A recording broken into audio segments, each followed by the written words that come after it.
जीवनमै पहिलो पटक एकै ठाउँमा 13 सन्तान भेला भएको रेकर्डै थिएन।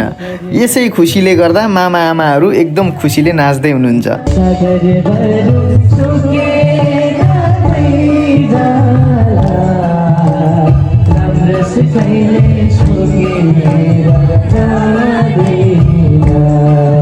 अब सबै आमा र मामाहरूलाई बोक्ने कार्यक्रम थियो होइन। अनि जन्तरी ठुलो मम्मीको कान्छो छोरो दाइ एकदम ज्याङ्गो हाइटी होइन। अनि दाइले बोक्ने, हामी अरू काम गर्ने भनेर हामीले डिपाटै छुट्याएको। 1 नम्बर जेठी ठुलो मम्मी,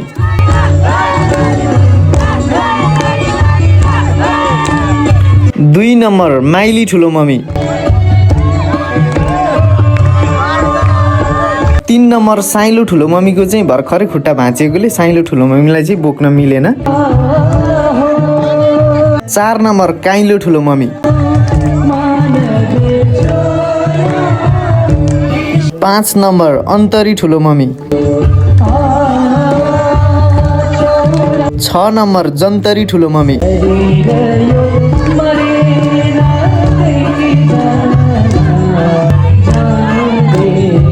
7 नम्बर मन्तरी ठुलो मम्मी,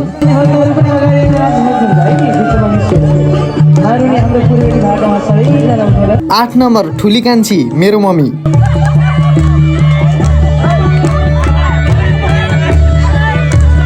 9 नम्बर सानी कान्छी,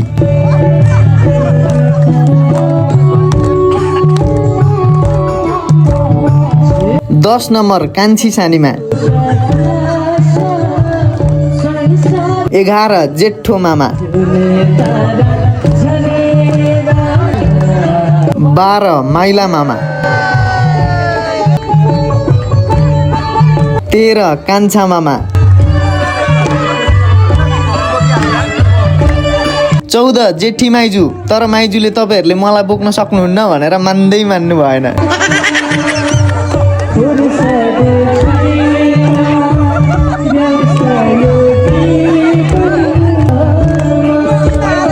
15 माइली माइजू,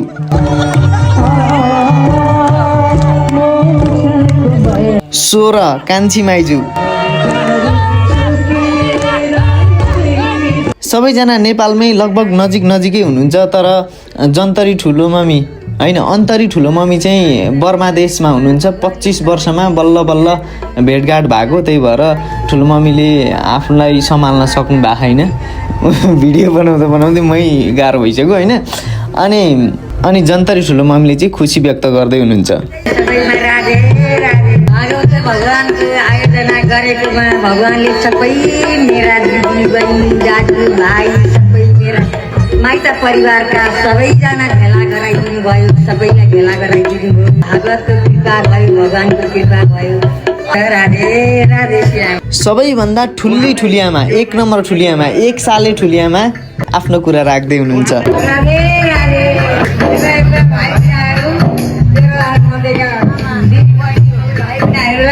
मैले आशीर्वाद दिन पाएँ, म धेरै खुसी छु। यदि दिदी घर बस्न पाएको धेरै भाग्य छ। 80 वर्षको उमेरमा मैले पुरा भाइ बहिनी सँगसँगै लिएर हिँडिरहेको छु। धन्यवाद। त्यसपछि कान्छा मामाले कुरा राख्नुभयो। 1 साल ठुली आमा जन्मेदेखि 27 सालमा कान्छा मामा जन्मिनु भयो। कान्छा मामा जन्मिने बित्तिकै आमाले संसार छोडेर जानुभएको थियो रे। मलाई दिदीहरूले नै हुर्काउनु भयो भनेर आफूलाई सम्हाल्नै सक्नु भएन। राधे राधे। मेरो अलिकति गलाको कारण अलिकति अप्ठ्यारो भइरहेछ।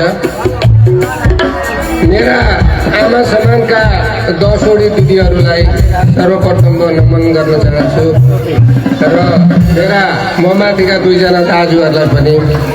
र म ऋषिनारायण पौडेल र विष्णुमाया पौडेलका सन्तान मध्येको म 13 नम्बर सन्तान रहेछु। र मैले आमाको माया त्यति त पाइनँ, तर अलिकति गलाउनु त मैले सबै आमा माया जति सबै दिदीहरू पाएँ। धन्यवाद।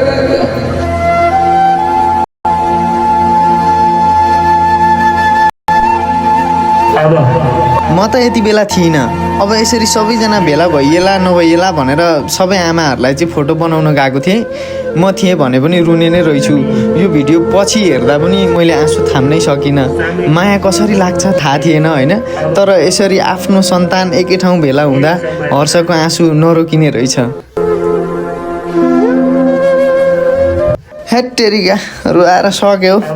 भिडियो एडिट गर्दा पनि रोएँ यार। लु बेबी यसरी रोएर हुँदैन।